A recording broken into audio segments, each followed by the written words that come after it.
The Golden State Warriors have cracked the code on how to score on Wemby and the Spurs. They did it not because one person was able to just score on Wemby every time, but it's because they forced Wemby to have to guard on the perimeter, guard actions on the perimeter, and that opened up so much space for everything else to happen, right? So let's look at this play here, right? There's a swap on the weak side, and Steph Curry is running through to the opposite corner. Now, if you know anything about the Warriors offense, anytime Steph is running through to the opposite corner, it's an automatic pin down with whoever is on that side with him, right? So Jimmy Butler pins down, and Steph Curry sees that the ball is not reversed, so he's not going to pop out to the corner for a catch and shoot three. He sees the ball has not reversed, so he's going to curl that screen, right? And Draymond does a great job of finding him in the middle of the paint. Steph Curry draws two because both defenders go with him and kicks it out for a wide open three for Jimmy Butler.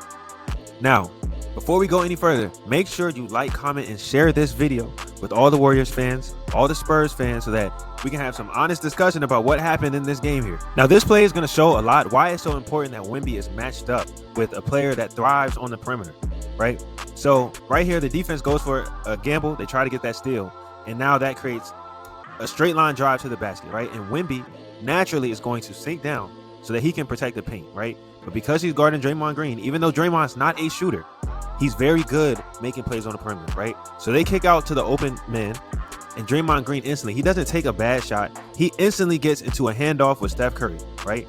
Normally in a handoff, because Wemby is guarding Draymond, he would be up close enough to contest. But Steph Curry gets to come off that screen, and even though he makes this off-balance shot while he's trying to draw the foul, Steph is able to get a wide open shot because Draymond was wide open when he caught it. He just instantly got into a handoff with Steph where there is no extra help because Wemby wants to protect the paint. Now, on this possession, Wemby is matched up with Jimmy Butler, right? And one thing about the Warriors, anytime the ball goes in the post, they always run this action. They have two guards over here where there's some type of two-man game, right? So Jimmy Butler is screening in, and Wemby, because he's so used to, again, he's used to being a big, he's not used to guarding actions on the perimeter, he's late to this switch, which causes two people to go to the ball, right? Wemby was late, two people go to the ball, and this is where, this is great offense. Watch the pass fake that gets De'Aaron Fox. He was anticipating the pass there. He gets De'Aaron Fox to gamble there, and now there's a wide open shooter in the corner. Wide open shot. And this all comes from Wemby having to guard on the perimeter and being late. On all of these possessions, the Warriors are doing a great job of keeping the shot blocker far away from the basket, right?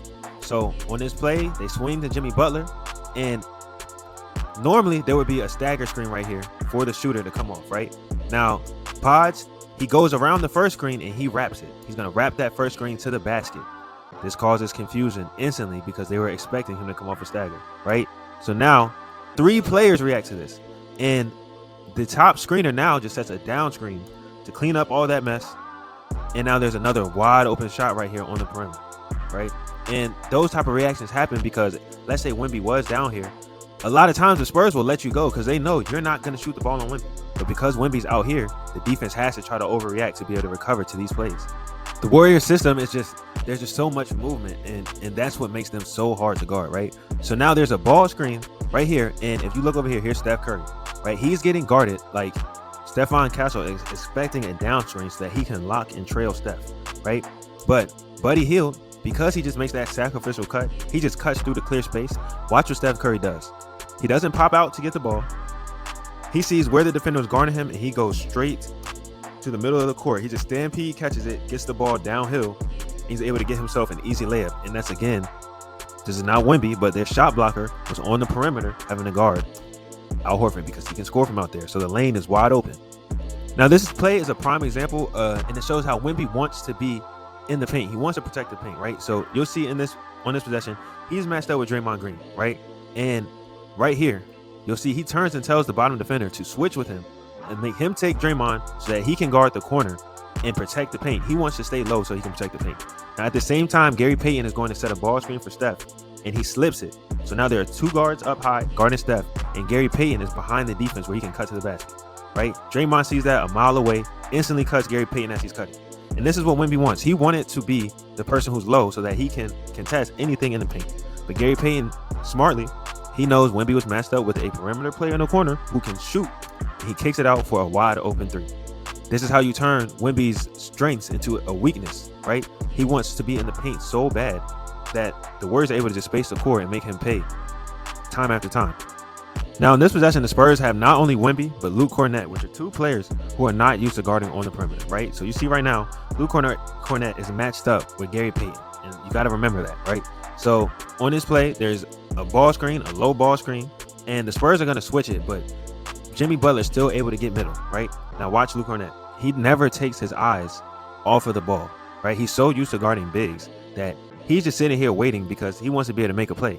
And Gary Payton notices nobody's paying attention to him.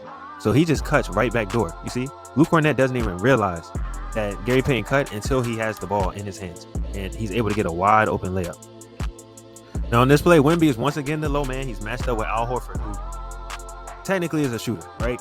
So on this play, there's an away screen for Jimmy Butler, which normally would have been a away screen into a stagger or into a double drag, right? But Jimmy's going to slip this screen, and as Steph comes off, right, Jimmy Butler's able to get behind the defense. Steph sees this, but watch the pass. He's able to make a left-hand hook pass that's perfectly on target, right?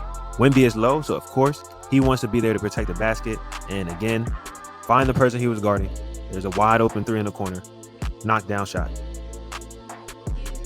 So Wemby, once again, he's matched up with Jimmy Butler, right? So watch Steph. He's going to set this back screen on Wemby, and the Spurs are going to switch it, right? Now, because Wemby is not used to guarding on the perimeter and he's not used to guarding Steph, him looking away right here, that split second, you said he's just a little bit behind. That means he's all the way beat because this is Steph Curry, right? Draymond can see this. So the Spurs are going to switch, rightfully so, to try to make sure that Steph Curry does not get open. And Draymond knows the second that this defender and this defender on the top side, he's wide open to slip to the basket, right? So he cuts. Jimmy Butler makes a great pass. Draymond Green's able to finish right in the paint because, again, they have Wemby on the perimeter. Worried about all these actions, he's unable to comfortably protect the paint. Here's another example. End of the game, when Steph Curry is running to the opposite baseline, there's always going to be a pin down for him, right?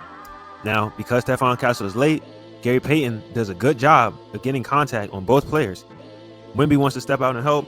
Castle still wants to get back to Steph, which means Gary Payton is wide open to slip to the basket and gets himself a wide open layup at the end of the game. So you cannot have a good day unless you wake up early. All right, we got the new Jumpers for Breakfast t-shirts, and it's not just a shirt. There's an entire workout on the back, right? It says it again. You cannot have a good day unless you start early. Right here on the ingredients, these are all the shots that you need if you want to be a great shooter, right? It tells you the serving size, and it tells you how many reps you should make. Remember, these are all counting swishes, right? The serving size is one spot. So if you do these in multiple spots, you will be a very, very, very good shooter, right? On the side, it shows you the order that any of your training should go when you're working out by yourself. You don't have a program. You start with your ball handling, your finishing, form shooting, spot shooting, movement shooting, off the dribble shooting. Then you get some live reps in there, right? And at the bottom, I gave you some real game. Every move has a counter. Every counter has a pump fake, but that's not it. Everyone who purchases, you get access to my full 6-week Pure Score transformation, right? Which is 6 weeks worth of workouts. These are 42 workouts for you to use and become a better basketball player. This is an example of the type of workouts you would get, and you also get videos of everything that you need, right? So once you get it, you'll get access to the app. You'll be able to log in. You'll be able to ask questions. If you need more videos than what are provided, you can shoot me a message. I'll upload more videos. I just want to help people get better. Step one of doing that, go ahead, get you a Jumpers for Breakfast shirt. Make sure you head to the description, click that link, and let's start becoming better hoopers.